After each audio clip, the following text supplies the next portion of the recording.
ఈ రోజు మనం మాట్లాడుకోబోయేది నెట్ఫ్లిక్స్ లో విడుదలైన ద ట్రూతర్స్ గురించి. ట్రైలర్ చూసిన తర్వాత ఇది ఒక సాధారణ క్రైమ్ థ్రిల్లర్ అనిపించవచ్చు, కానీ కథ మొదలైన కొద్దిసేపటికే ఇది ఒక మానసిక ఉత్కంఠ, కుటుంబ రహస్యాలు, అనుమానాలతో నిండిన స్లో బన్ను మిస్టరీ అని అర్థమవుతుంది. స్టోరీ లైన్ ఏంటంటే, తల్లి అనుమానాస్పద పరిస్థితుల్లో మరణించడంతో చాలా సంవత్సరాల తర్వాత రూతు తన ఇంటికి తిరిగి వస్తుంది.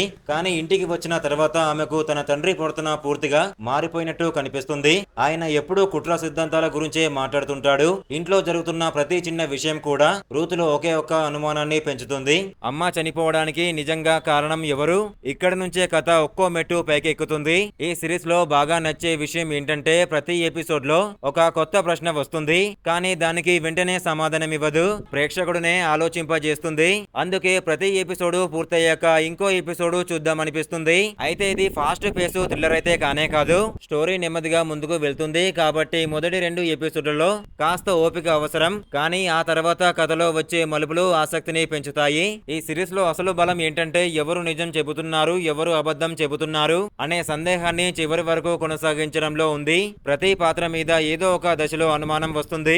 ఇది యాక్షన్ లేదా హారర్ మీద ఎక్కువగా ఆధారపడదు. మిస్టరీ, సస్పెన్స్, మానసిక ఒత్తిడితోనే ప్రేక్షకుడిని కట్టిపడేయడానికి ప్రయత్నిస్తుంది. ఈ సిరీస్ ని చూడొచ్చా అంటే, మీకు నెమ్మదిగా ముందుకు సాగే మిస్టరీ థ్రిల్లర్స్, ప్రతి ఎపిసోడ్ తర్వాత కొత్త అనుమానం కలిగించే కథలు, చివరి వరకు నిజం ఏంటో తెలుసుకోవాలనే ఆసక్తి ఉంటే ద ట్రూతర్స్ మీకు మంచి చాయిస్.